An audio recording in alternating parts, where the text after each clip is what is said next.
네, 안녕하십니까. 오늘은 고등학교 1학년 아이들의 문제를 갖고 왔네요. 근데 이 고등학교 1학년 문제를 갖고 왔는데 이 문제는 현재 이곳에 있는 아이들의 학교 시험 문제를 좀 몇 개 갖고 왔습니다. 뭐 그렇게 어렵지 않은데요. 한마디로 학교 시험이라고 해서 항상 어려운 문제가 나오는 게 아니다라는 말입니다. 항상 어려운 문제가 나오는 게 아니고 쉬운 문제들도 나오죠. 기초적인 문제들을 많이 쓰는 학교들이 좀 많으니까 여러분들도 기초적인 부분을 너무 등한시하지 마시고요. 항상 열심히 기초적인 부분을 연습하시고 난이도 있는 문제를 푸시고 이런 식으로 하셨으면 좋겠습니다. 자, 현재 이곳에선 고등학교 아이들의 시험을 보고 있는데 한 학교에서의 시험 문제를 갖고 오는 건 아니고요.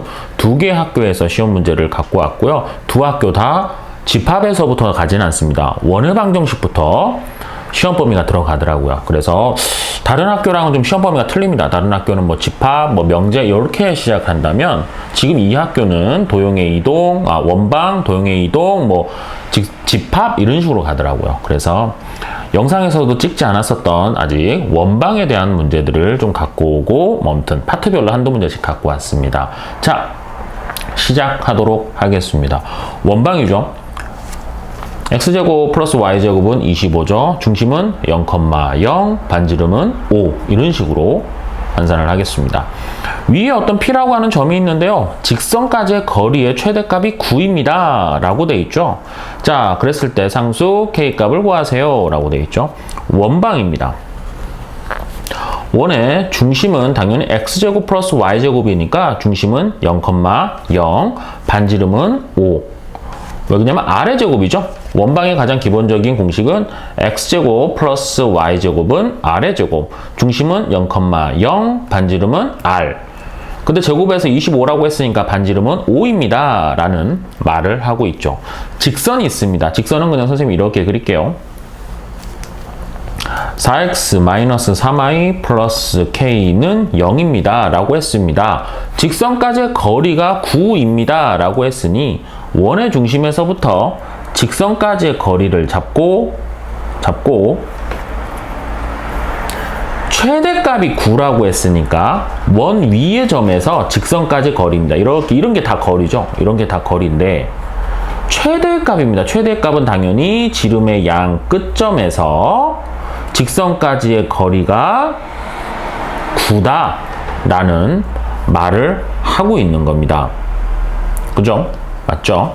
자, 뭐 양수 k 값을 한번 구해보십시오 라고 돼 있으니까 자, 점에서부터 중심에서부터 직선까지의 거리를 구하겠습니다. 점과 직선의 거리 구하는 공식입니다. 0,0이고요. 직선은 4x-3y 플러스 k가 0입니다. 거리죠. 점과 직선의 거리 구하는 공식. 자,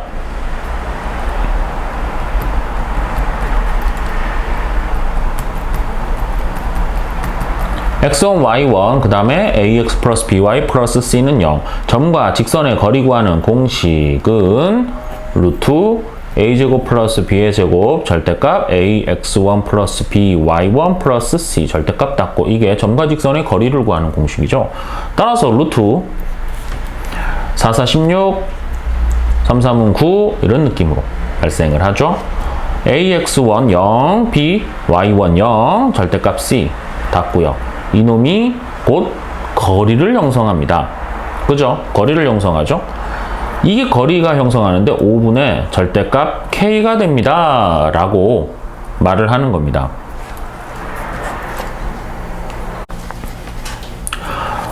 따라서 원의 중심에서부터 직선까지의 거리는 5분의 절대값 k인데 여기에다가 반지름인 얼마? 5를 더해준 상태에서 직선까지 거리를 잡아야지 최대값인 9가 나온다 라고 나타낼 수가 있겠죠. 따라서 5분의 절대값 K는 넘어가시면 4가 되고요. 절대값 K는 5, 4, 20. 따라서 K는 플러스 마이너스 20 이렇게 돼야 되겠죠. 절대값을 치니까 플러스 마이너스 20이 됩니다. 근데 양수라고 했으니까 플러스 20을 갖게 됩니다. 뭐 요런 느낌. 공식에 어느 정도 영향을 받으니까요. 한번 보시면 될 것 같습니다.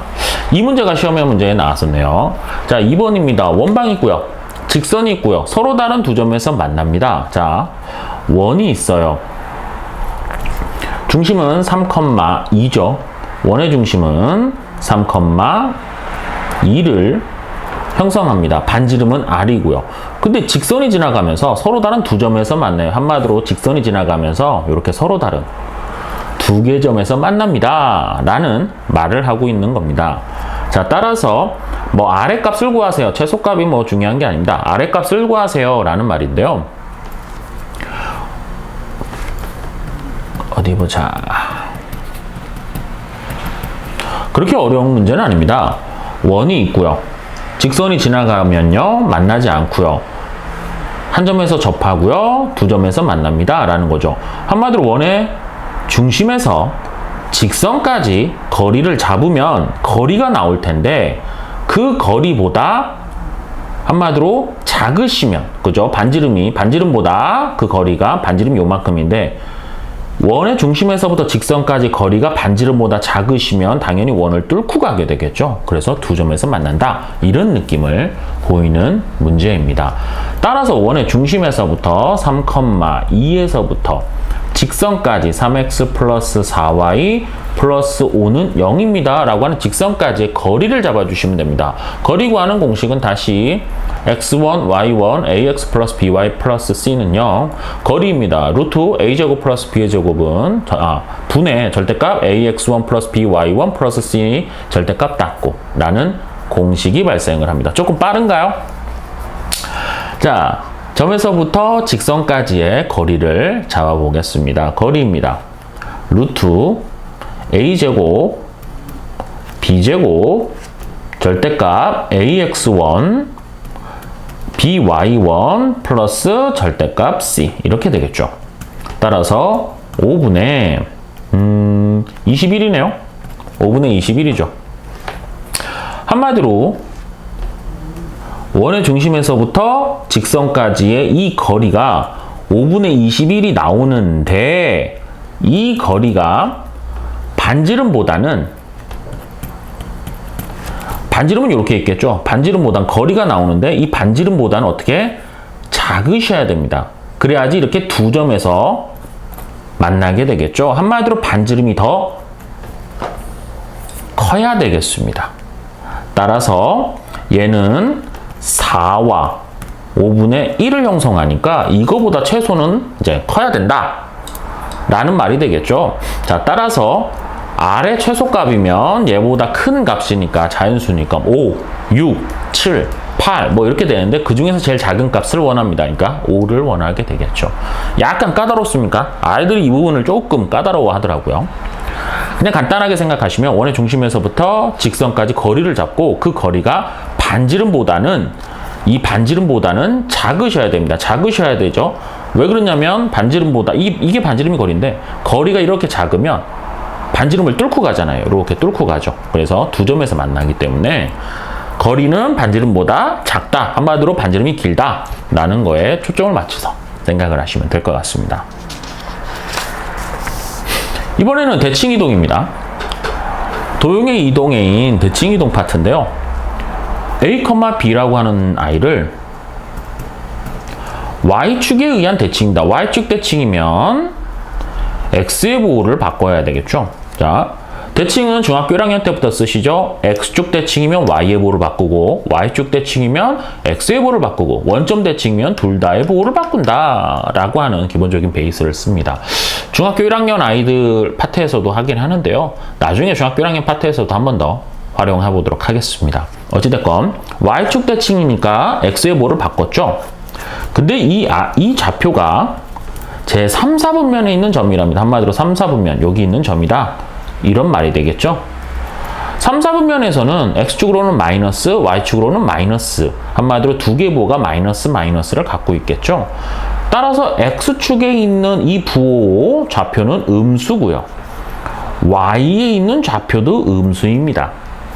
따라서 a의 최종적인 부호는 양수고요. b는 음수입니다.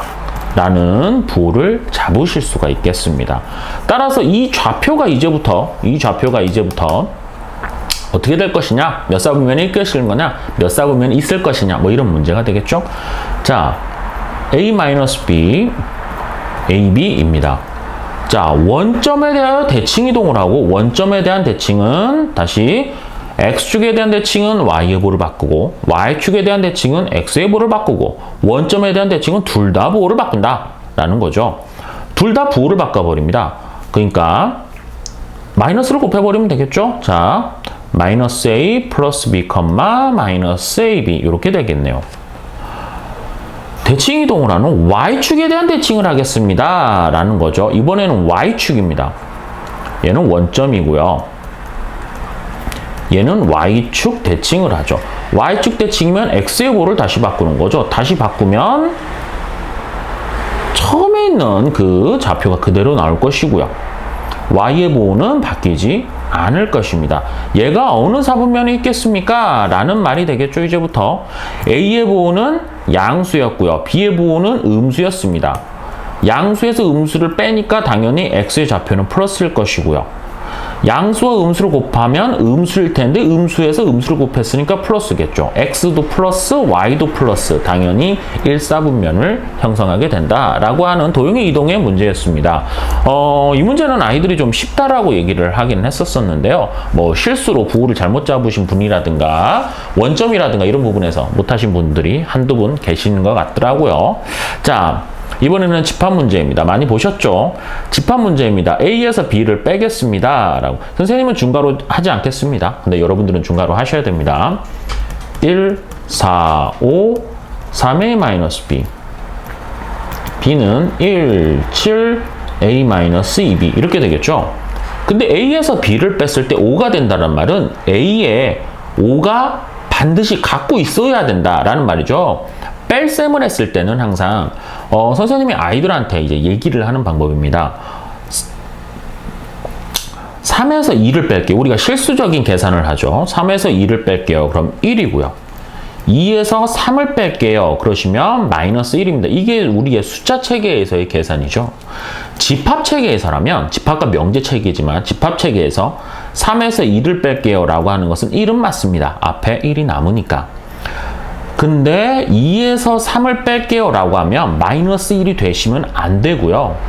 2에서 3을 뺐으니 앞에 남는 게 없죠. 그러니 얘는 공집합입니다. 항상 집합과 명제는 앞에 남는 아이를 타켓을 잡는 겁니다. 따라서 A에서 B를 뺐을 때 5가 나왔단 말은 A에 5가 남고 있다. 한마디로 A에 5를 갖고 있다 라는 말이 되겠죠. A에는 5를 갖고 있어요. 그죠? 근데 1과 4를 없어졌다라는 말은, 뺐을 때 1과 4가 없다라는 말은 1과 4는 빠졌다라는 말이니 B에도 1과 4가 있어야 되겠죠. 따라서 A-2B는 이렇게 4를 형성하셔야 됩니다. 그러니까 1, 7, 4 그러면 1, 4, 5 요놈이라고 해야 되겠죠. 그러시면 4, 4 똑같으니까 없어지겠죠. 빼니까 이렇게 없어지겠죠. 그러니까 5만 남는 거예요.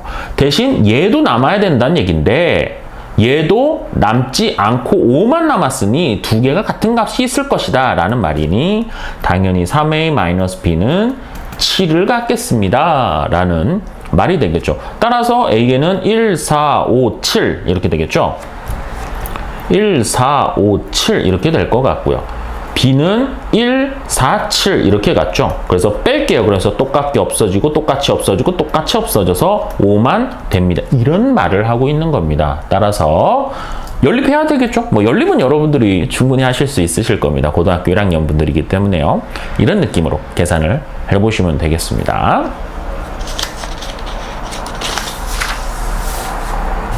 마지막 문제입니다. 뭐 그냥 너무 간단한 문제들인데요. 이번에는 집합 문제들이 조금 쉬운 문제들이 좀 많이 곁들여져 나가더라고요. 이 근처에서는요. 자, A집합과 B집합이 있고요. 교집합을 했을 때 3이 있습니다. 라는 말은 교집합은 둘 다 갖고 있는 원소가 3이다. 라는 말이 되겠죠? 여기에 3이 들어가고 여기에도 3이 있다. 원소가 3과 3이 있다. 라는 말이죠. A의 원소로는 x제곱 마이너스 3x, 죄송합니다. x제곱 마이너스 2x 플러스 a는 0이라고 하는 2차 방정식이 있는데 3이라고 하는 원소를 가져야 한마디로 이 아이가 3을 가져요 라는 말이죠. 2차 방정식이 3을 갖는다는 말은 근으로 3을 갖습니다 라는 말이죠. 근, 해 라는 말이 나오면 항상 대입하면 0이 나온다. 중학교 3학년에서부터 내려오는 개념이죠. 따라서 3을 집어넣으시면 9 마이너스 6a 플러스 a는 0.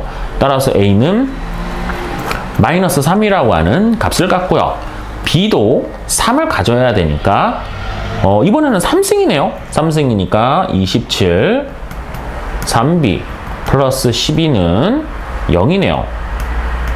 39 마이너스 39니까 b는 마이너스 13을 갖습니다. a 자리에다 투입, b 자리에다 투입이라고 하시고요. 뭐 그러면 끝나지 않았을까요? 합집합을 구하세요 라는 말은 근을 잡아주시고요. 근을 잡아줘서 똑같은 근을 적어주십시오. 같은 근이 아니죠. 전체적인 근을 잡아주십시오. 뭐 이런 뉘앙스를 띄우고 있는 말입니다. 뭐 그렇게 어렵지는 않은데 뭐 마지막 문제 더 해드려야 되나요? 하나만 할까요? a에다 마이너스 3을 집어넣으시니까 x제곱 마이너스 2x 마이너스 3은 0 인수분해 중학교 거잖아요. x3 x1 곱해서 3이 나와야 되니까 1과 3 곱해서 마이너스고 더해서 마이너스 2니까 큰 놈이 마이너스 작은 놈이 플러스 따라서 x의 값은 3과 마이너스 1입니다. a의 원소의 집합은 3과 마이너스 1이죠. 똑같이 b에게 집어넣어서 인수분해를 해서 나오는 원소가 있을 겁니다. 그래서 합집합, 공통적인 집합을 다 적으세요. 이런 뉘앙스의 문제입니다. 뭐 그렇게 어렵지는 않았죠? 선생님이 생각하기로는 이번 고등학교 1학년 시험은 이 근처에서는 조금 쉽게 나왔습니다. 그래서 아이들이 좀 생각보다 많이 허탈해하는 아이도 있었고요. 그래도 어려운 다른 문제들도 좀 많았고요. 그냥 열심히 했다라고 다독였는데요. 어차피 여러분 고등학교 1학년 아이들은 2학년, 3학년이라고 하는 많은 학년들과 시험이 남아있기 때문에 계속 다독이곤 있네요. 자, 오늘 수업은 여기서 멈추도록 하겠습니다. 고생하셨습니다. 고등학교 1학년이라고 하는 수업을 하다 보니까 속도를 조금 내다 보니 말이 조금 빨랐습니다. 선생님도 알고 있었는데요. 그래도 느린 거보다는, 느리면 좀 루즈하죠. 느린 거보다는 낫다고 생각하니까 집중해서 들으시기 바랍니다. 자, 이 땅에 12,000 수포자들이 힘을 내는 그날까지 열심히 하시죠. 화이팅 하겠습니다. 오늘 수업 마치겠습니다.